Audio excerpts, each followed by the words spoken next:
سلام و درود. میخوام به شما 4 پوزیشن قیچی رو آموزش بدم. با ما همراه باشید.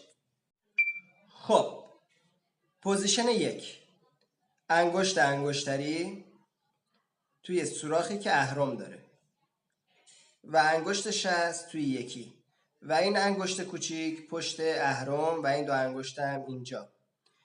انگشتا کاملا صاف باشه، دست به این شکل، به این شکلی که میبینید و شست بالا پایین میشه. در اینجا میبینید شست بالا پایین میشه.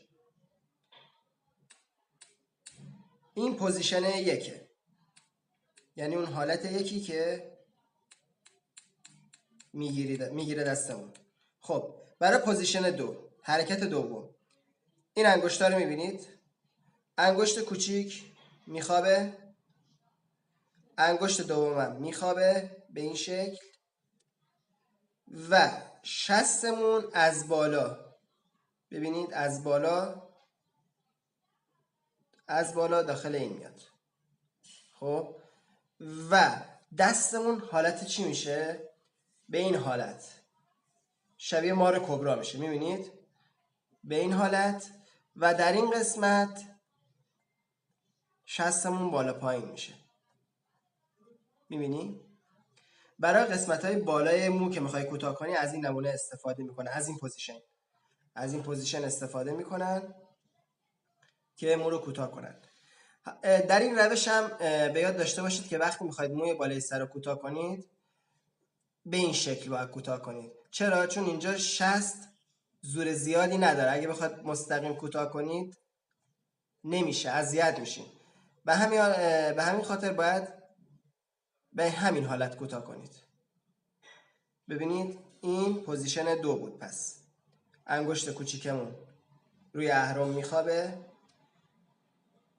و انگشت انگشتری هم به همین حالت میخوابه، جمع میشه و شستمون اینجا به همین حالتی که میبینید.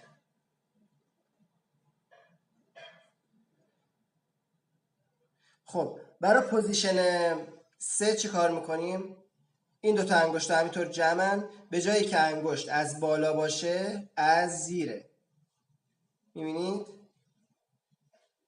به همین حالت که میبینید. خب برای کجا استفاده میشه؟ برای بغل موها. میبینید؟ به همین شکل. خب این پوزیشن 3 شد. به جایی که انگشتمون از بالا باشه از زیر. این دوتا انگشت هم جمعن.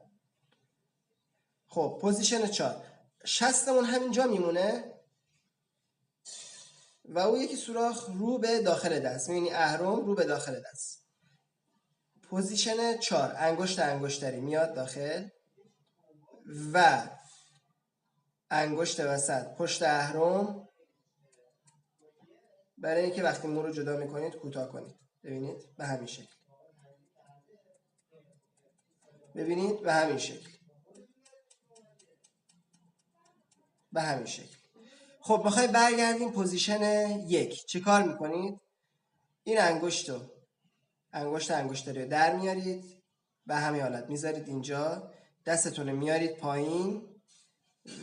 نکن وقتی دستتون رو میارید پایین قیچی رو ول کنید. قیچی عمودی رو پایین افتاده. خب و این انگشت رو برمیگردونید اینجا، به همین شکل دستتون برمیگردونید، میاد بالا، برمیگردید پوزیشن 1. خب یک دور دیگه میریم. پوزیشن 1، انگشت انگشتریمون اینجا بود توی سوراخ اهرمدار و انگشت کوچیکمون پشت اهرم، این دوتا هم اینجا، شستم اینجا. این انگشتا کاملا صاف. شست در پوزیشن 1 شست فقط بالا پایین میشه. میبینید شست بالا پایین میشه. دستم به همین حالت که میبینید. خب دست به همین حالت.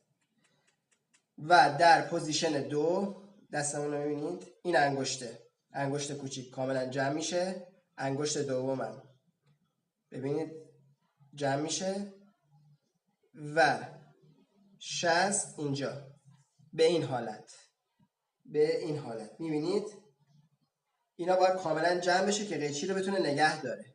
میبینی قیچی نیفته و به این حالت کوتاه میشه. میبینید به این حالت مار کبرا. دستتون به این فرم باید باشه.